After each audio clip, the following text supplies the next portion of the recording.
What is up, guys? Sawcasm here. Today for you guys some Rival Kingdoms gameplay. It's an iOS and Android game. It's not released in all countries. I believe it's released in Canada and somewhere else. I'm not sure, but not released yet. It's coming out soon, so stay tuned for it. But I decided to give you guys some early footage and basically gonna go over kind of an overview of the game and kind of its really cool features. I think it has a lot of really cool features that make it stand alone from a lot of other games in the mobile real-time strategy based destruction. I kind of just made that up, based destruction game genre, but a lot of other games like that, it kind of stands, it has a lot of unique features in my opinion. So we're going to get into that. So basically, here's my base, very unorganized. I completely ignore this. I'm terrible at base management right now. I'm going to work on that a little bit, but I'm going to show you guys the really cool features. So the main cool thing about this game, in my opinion, is, well, there's a ton, but one of them, we're heading to a multiplayer battle right now.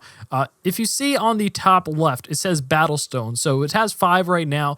Basically, instead of waiting for your individual troops to recharge, you have 5 Battle Stones. And the Battle Stones are basically, you spend 1 to attack. You could either go for a multiplayer battle or the campaign, which is over here. There's another one being unlocked soon down here. And there's also a kind of tournament section, a kind of a quest or clan area. So 1 battle stone allows you to attack, whether it's multiplayer or the campaign, doesn't matter. And the battle stones are really cool because instead of waiting for your individual troops to recharge, you just wait for the battle stone. This means I could attack 5 times in a row since I have 5 battle charges right now. What the heck did I almost dropped my phone, but yeah, so we're going to go into a multiplayer battle attack to show you guys the actual combat, which is really cool and has a lot of unique features. So we're attacking on a 3-win streak right now. You do get stuff bonuses for being on a win streak, so that is really cool. Now, a couple things you'll notice a little bit different. On the bottom left are my troop squads, and this is different because you don't charge up individual units. You charge up squads. So if I want, I could change the troops.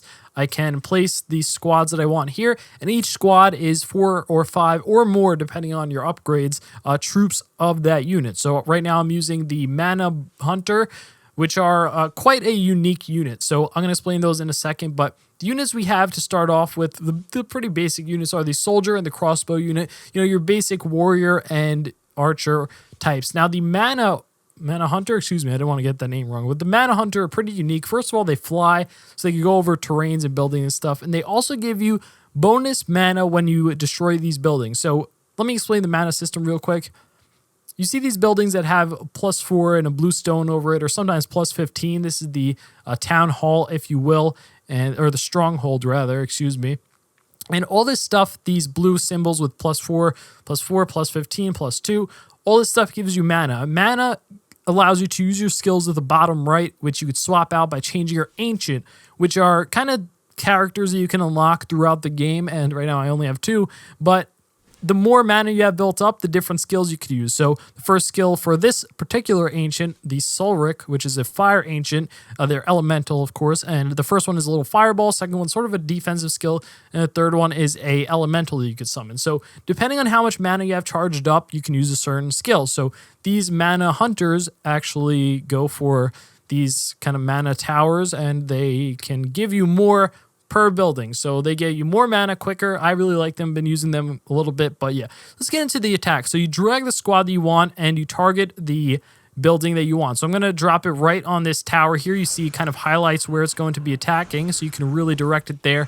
Now I'm just going to let it go. It's really cool, really nice. Everything is really smooth about this game, so I really like that. And I'm just going to go attack. So I have my fireball available for use if I want to, but I'm going to save up my mana for this elemental. So this elemental is really cool. I just place it down, and it just goes ham. It stays until it's destroyed, so it's not time-based or anything. It has a mana bars of its own, and each ancient does have different skills, so it's not like you're going to be using an elemental or fireballs with every ancient. So it's going to be a lot of variety there and a lot of kind of differences in the gameplay. So really cool on that aspect. I really like this mana portion, the ancient portion of the game. So overall, it just looks like a really nice game, and it's very smooth. It runs really nicely and stuff. So we're going to hop into another battle real quick. So basically, for being on a 3-win streak, I got a bonus reward. I got a relic chest, which is kind of a random item. Sometimes they're not so random, but we actually have potential to get a couple of ancients here. So hopefully we get one of those. Those would be really awesome. Please.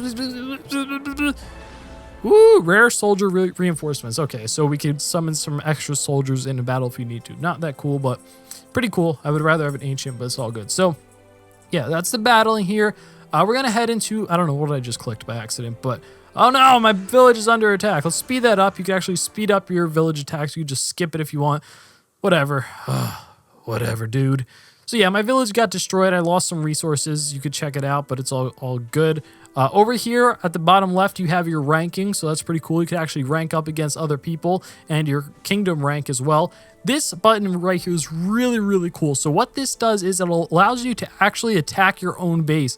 So you can kind of see where your weaknesses are and like what are the strategies that can be used to defeat it.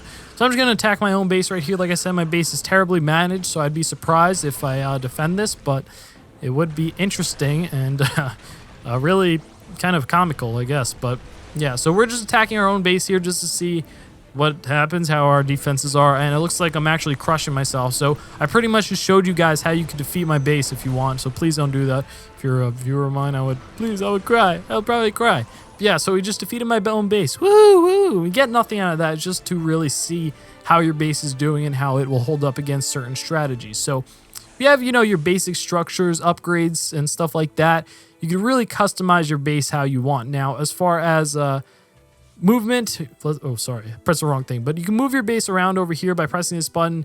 You can move some stuff if you want individually, or a cool feature is that you can actually press this button and drag and select a bunch of things and move them all at once, rotate them, and yeah, so pretty cool. You could, I'm just going to cancel that. I have to go back to my original crappy base design. I'm definitely going to be doing some base design videos in the future, so stay tuned for that, but right now my base is in shambles. So I mean, if you want to copy this, expect to get raided a lot and expect to lose a lot. So we have a bunch of structures we could build. Of course, you know, your standard kind of structures. Builders are what you use to, you need one builder per each building that you're currently working on and constructing. You see, there's just a bunch of stuff that we could really customize our buildings with, and yeah, a lot of stuff to unlock. So you really want to grind out for those. Hope you guys did enjoy. I know this is kind of like an overview, but pretty cool. I've been really enjoying this game. Definitely one of the better real-time strategy mobile games that I've played, and I've definitely played quite a few, but it just looks so nice. Everything runs so smooth. The gameplay is cool. It's unique enough to set it apart from the other games in my opinion, and just really cool. Definitely really cool. And I've been in contact with the developers, and I should have some stuff to some swag, Rival Kingdom swag, to give away to you guys in the near future. So look out for that and subscribe for that. Don't forget to leave a like rating if you did enjoy it. And with that said, thanks for watching. Hope you did enjoy.